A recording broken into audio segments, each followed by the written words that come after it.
blockchain? Well, at its simplest core, it's really no more than a distributed database. Think of it as a large worldwide computer where everyone can securely access data and execute transactional code. All transactions are stored in blocks of data. These blocks are made in a way that makes them very hard to manipulate or fake once they are stored to the blockchain. Due to the nature of blockchain, you can say that it gives you a trustworthy way to store data in scenarios where there are no trust. This could be monetary transactions between anonymous strangers on the internet, or the ability to securely store your medical information in a way that can only be accessed by those you allow. It is also worth mentioning that blockchain is generally not a place to store large amounts of data for each transaction. You would, for example, generally not store images on blockchain, but you might store information to validate if an image is being tampered with or not. Most data stored on the blockchain focus on transactions and states of objects rather than the actual objects themselves. Before we start to dig into the details, we must spend some time on the origin of the technology.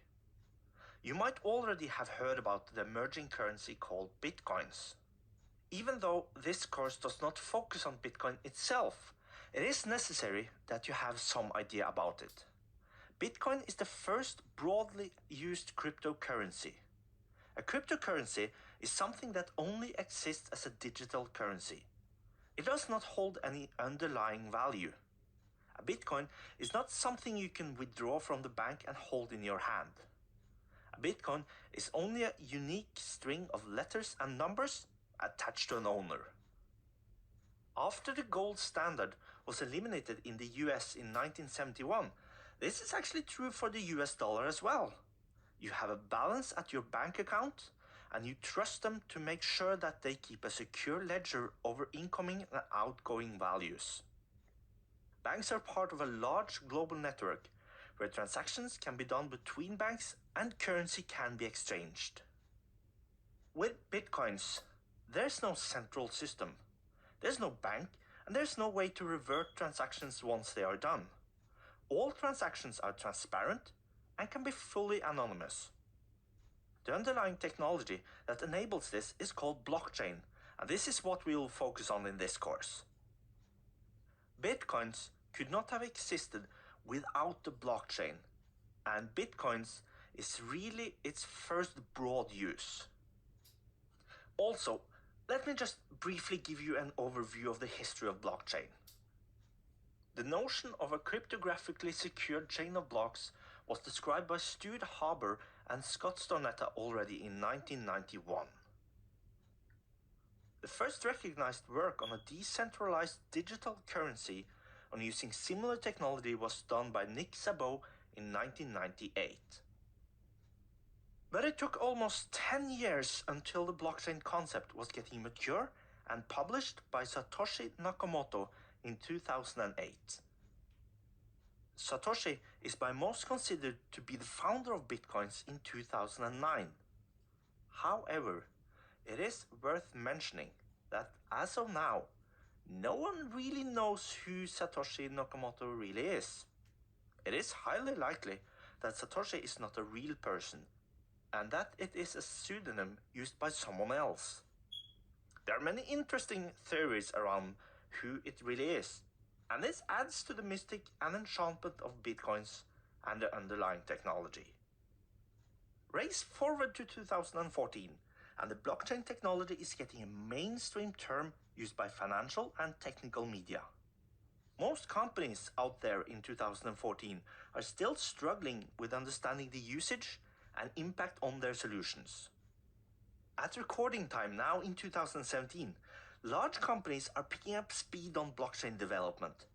There's massive investment being done by traditional legacy software companies like IBM and Microsoft, but there's also large and rapidly growing mass of startup companies getting their blockchain implementations out to the market.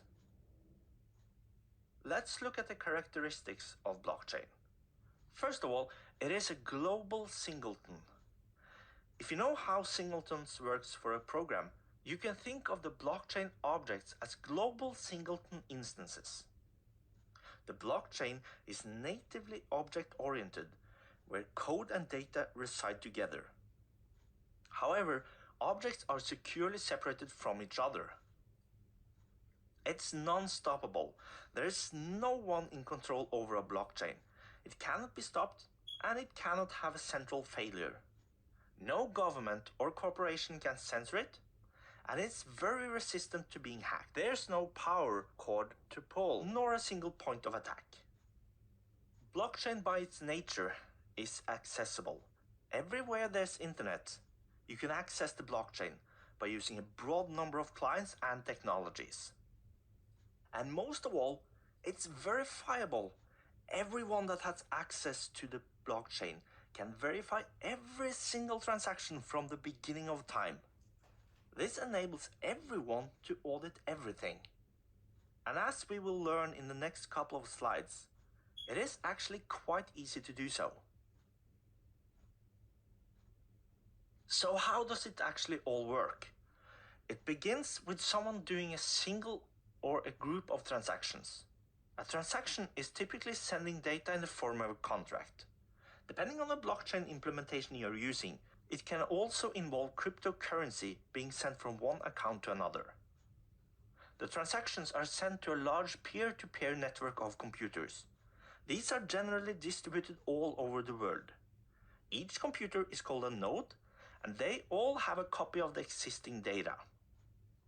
Then the transaction is executed and validated based on pre-shared contracts and scripts. This ensures that all nodes execute using the same set of rules. When the transaction has executed, the result is added to the blockchain.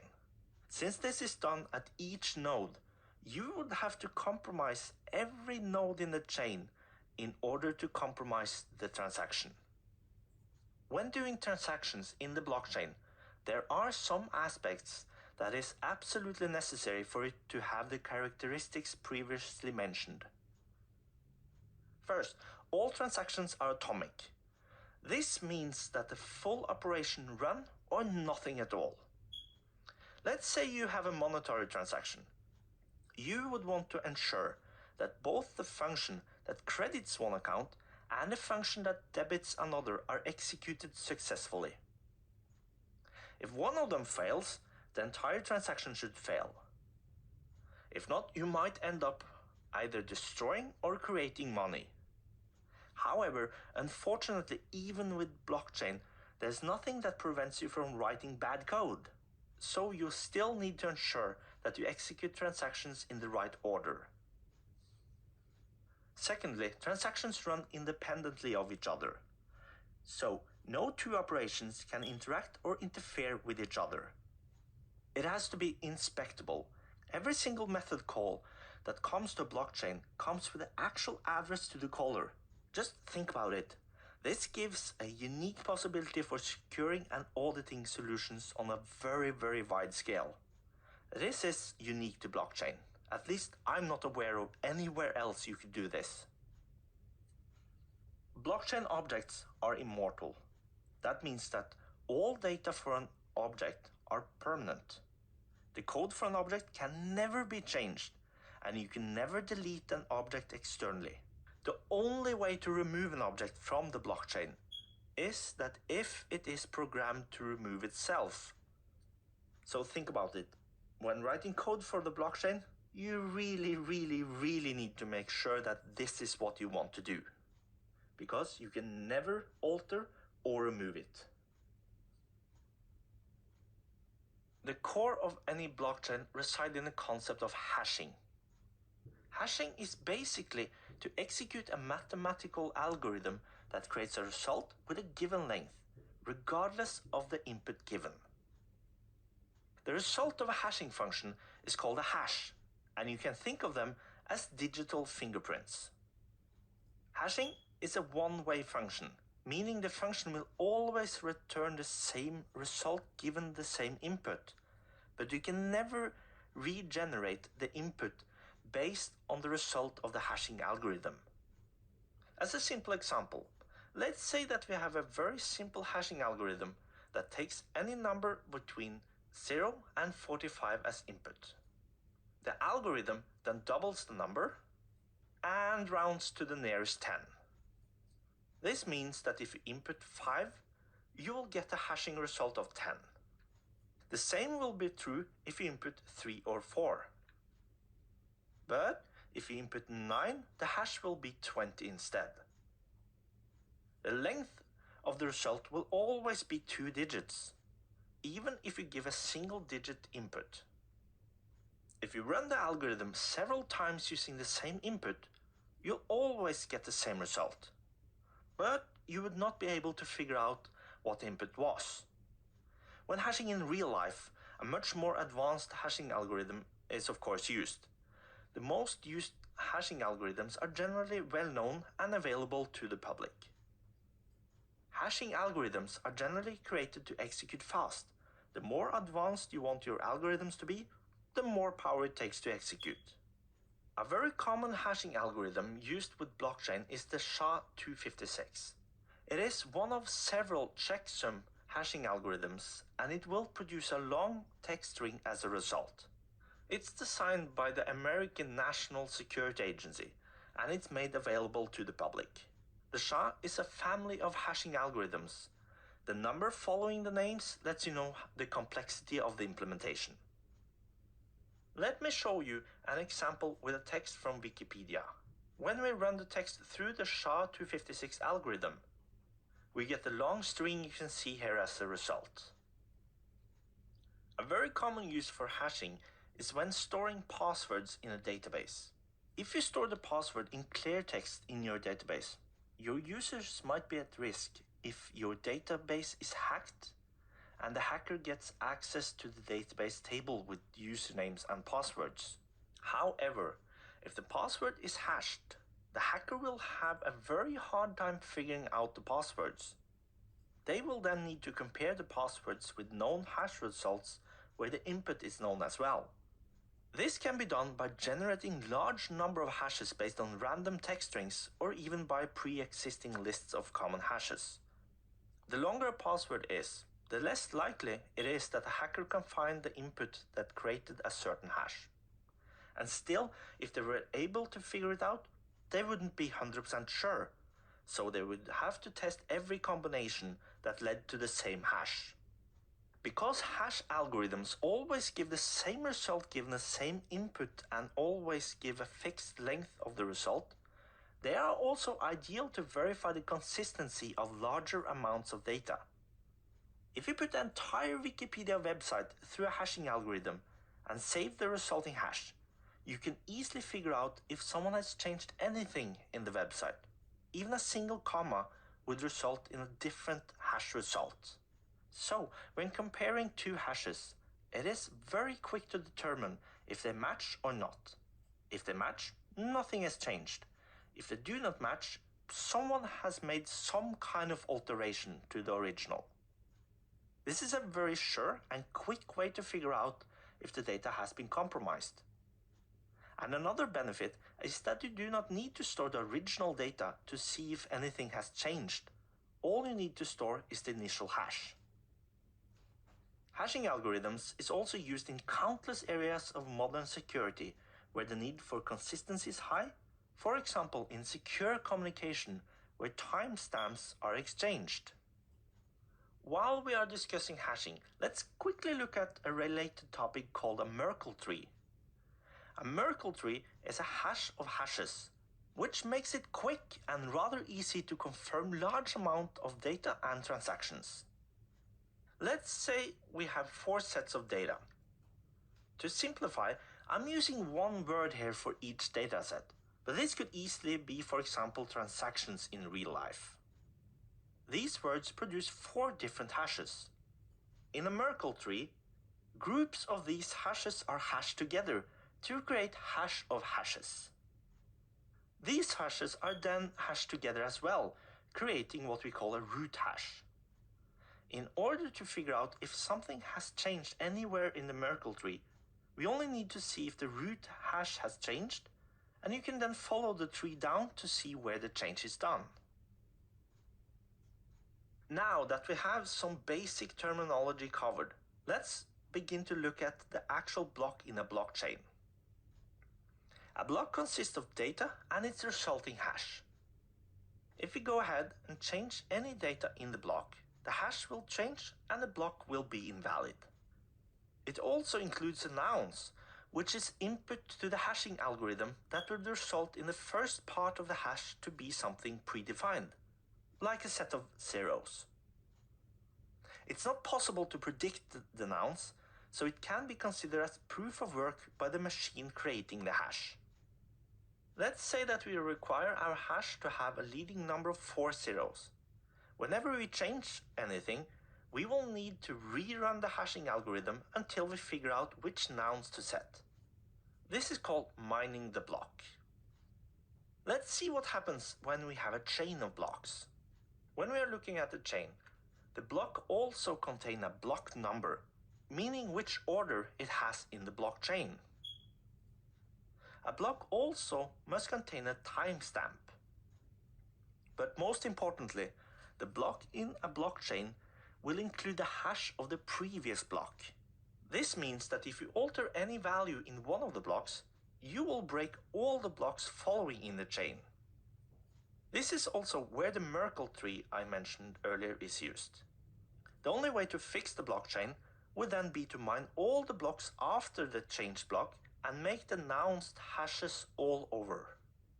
In blockchain, we distribute the chain of blocks to a vast number of computers. This means that the chain exists in multiple locations. Depending on the implementation of blockchain you are using, it could be millions of replications of the chain.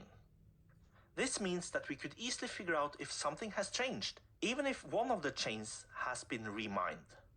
The resulting hashes would be different for one chain, and blockchain works in a way where the chain that has the most work put into it wins, so to say. The altered chain would then be rejected by the distributed blockchain and be removed. To better understand why it's so hard to fake anything in a blockchain, let's talk a little bit about the concept of forks. First, we have our user Kent.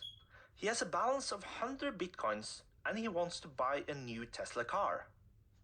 He got the bitcoins from his very rich but still down-to-earth mother called Sharon. He finds a vendor that is selling cars using bitcoins.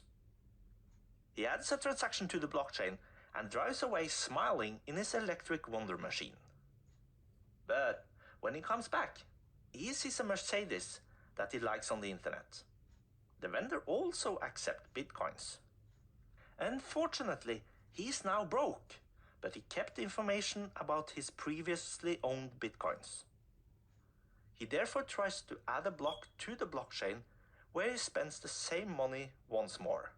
This creates a fork in the blockchain, and in order for him to fix it, he must have a lot of computing power at his hands.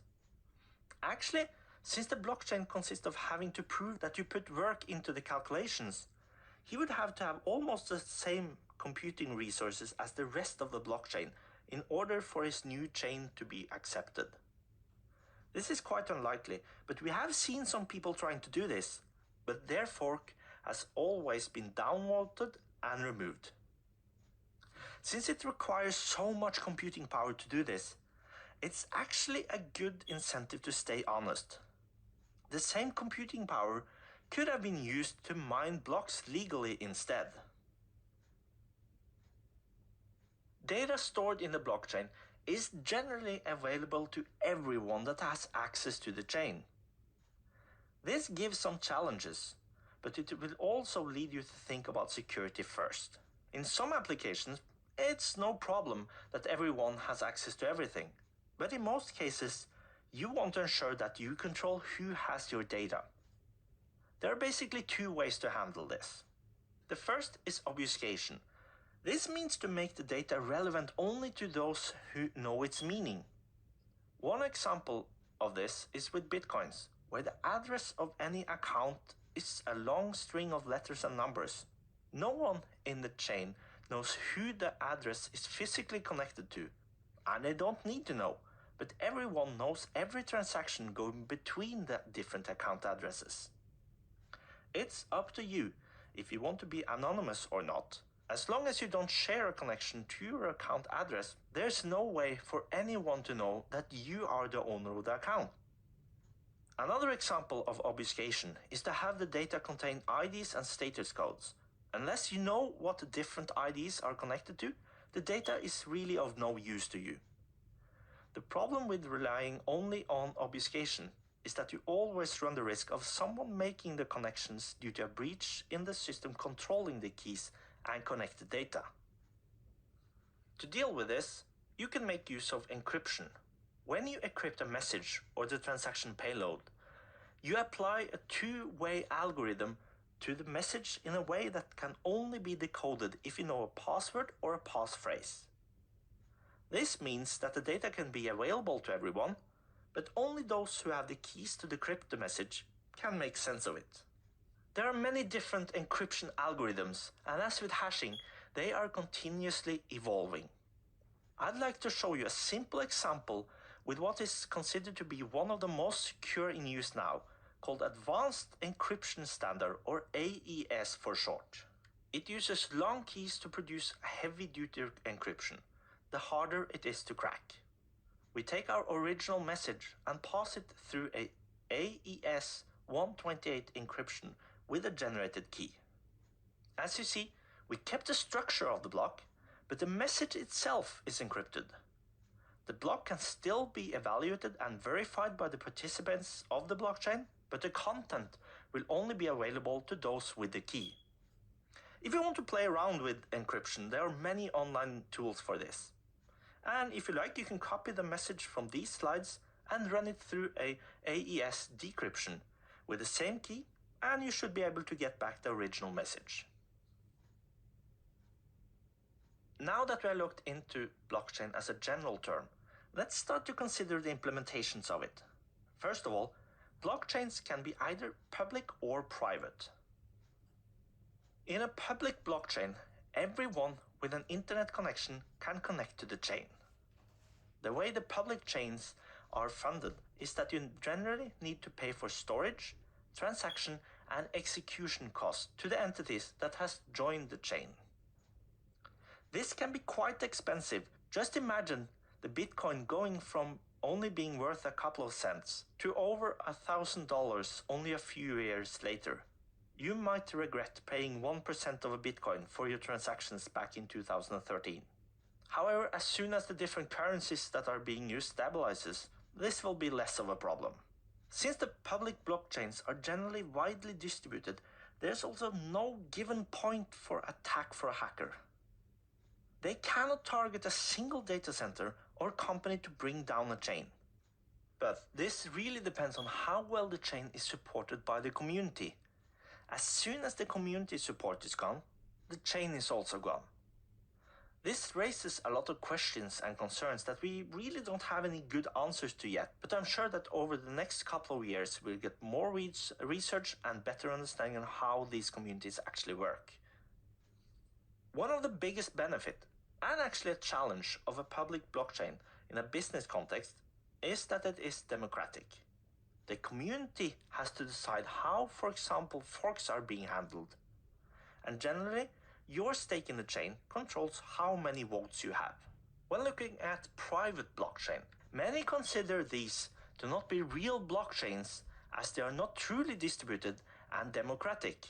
I will not spend time on that discussion in this course, but you are free to participate in the countless online discussions around this topic. With a private blockchain, you are closer to a traditional database. Some people call private blockchains for shared distributed databases. Since you will be owning the infrastructure, you can also control the cost and financing of the chain. This might be both a benefit and a challenge, depending on the company goals you have. You are also dealing with known entities, and you are in control of who can access your chain. For a lot of companies dealing with sensitive data, it's required by law in many countries that the data is stored in a specific area. For example, in Norway, where I live, we are only allowed to store certain transactional data in local storage locations. Since you have much more control with a private blockchain, it can be a very good way for companies to transition to the technology, while legislation and usage patterns evolve. You are, however, losing out on a few important areas, and there is also fewer points of attack. So your private blockchain might be easier to take down than a public and highly distributed implementation. There are many emerging blockchain implementations, but if we look at the current major ones, we have of course the Bitcoin blockchain as the biggest one. Ethereum from Consensus and Microsoft is getting quite a bit of traction from the makers of non-financial applications. It is also the implementation that we will be using later in this course.